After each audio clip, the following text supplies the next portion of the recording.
नमस्कार, मी बोलते नंदिनी अंकोलेकर। मी आज तुम्हाला दाखवणार आहे रताळ्याचा शिरा।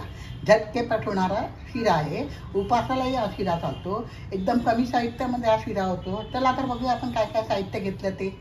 रताळ्याचा शिरा करण्यासाठी लागणारं साहित्य हे असे पर्पल कलरचे रताळे मार्केटमध्ये मिळतात। हे मी उकडवून घेतलेले आहे, 2 शिट्ट्या काढून घेतले आणि त्याच्यातले एक आता साल काढून दाखवते तुम्हाला आणि एक साल काढलेलं ठेवलेलं आहे। आता साल काढून आपण उकडल्यानंतर साल काढायचं, हे असं बटाट्यासारखं साल निघतं आणि मग ते आपण स्मॅश करायचं।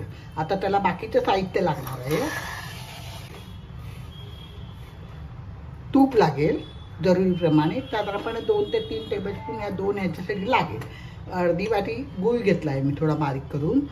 आपल्या आवडीप्रमाणे बदाम, काजू, किशमिश हे आपल्या आवडीप्रमाणे 2 टेबलस्पून मी घेतले आहेत। 1 टीस्पून वेलचीची पावडर आणि केशर सिरप घेतलेला आहे। आता आपण पहिल्यांदा त्याचं साल काढून ते स्मॅश करून घेते। मी तुम्हाला दाखवून स्मॅश करून घेतलेलं आहे।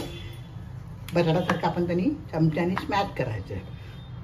आता आपण गॅसकडे जाऊया आणि शिरा करायला लागलो। 2 टेबलस्पून तूप टाकलंय। आता त्याच्यामध्ये आपण पहिल्यांदा ड्रायफ्रूट सगळे भाजून घेऊया।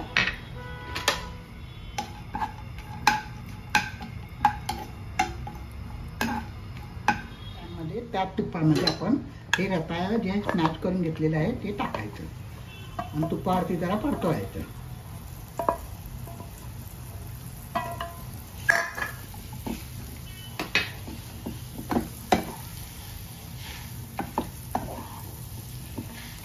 गॅस बारीक ठेवायचा। जरा कमी वाटतंय म्हणून मी थोडं परत तूप टाकते। अजून 1 टेबलस्पून मी तूप टाकलंय। ते तुपावरती जरा खमंग वास सुटला पाहिजे इतपत भाजायचं। आपल्याला कळतं साधारणपणे झालंय ते म्हणून। एक नवीन प्रकारचा शिरा आहे, उपासाला पण हा शिरा चालेल तुम्हाला।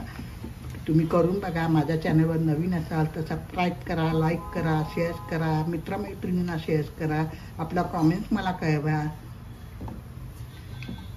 तर मंद गॅसवरती जरा आपण हे रताळं टाकलं परतवून घ्यायचं।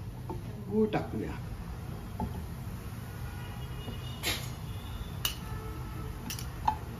गूळ आपल्या आवडीप्रमाणे कमी जास्त करू शकता।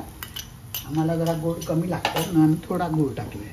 तुम्हाला जर जास्ती आवडत असेल तर जास्ती टाका, इव्हन साखर टाकली तरी पण चालेल, पण गुळाची टेस्ट वेगळी येते। मी तो गूळ वितळू देते, झाकण लावून ठेवते। 1-2-3 मिनिटांनी आपण परत वर खाली करून बघूया, काढून बघूया। गूळ अजून थोडासा वितळायचा आहे।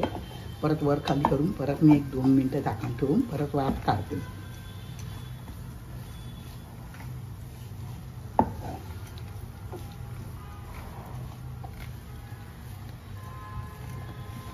काढून बघतो मी। आता आपण त्याच्यामध्ये हे तळलेले सगळे ड्रायफ्रूट टाकूया। वेलचीची पावडर टाकूया आणि केशर सिरप टाकूया आपण त्याच्यामध्ये थोडंसं।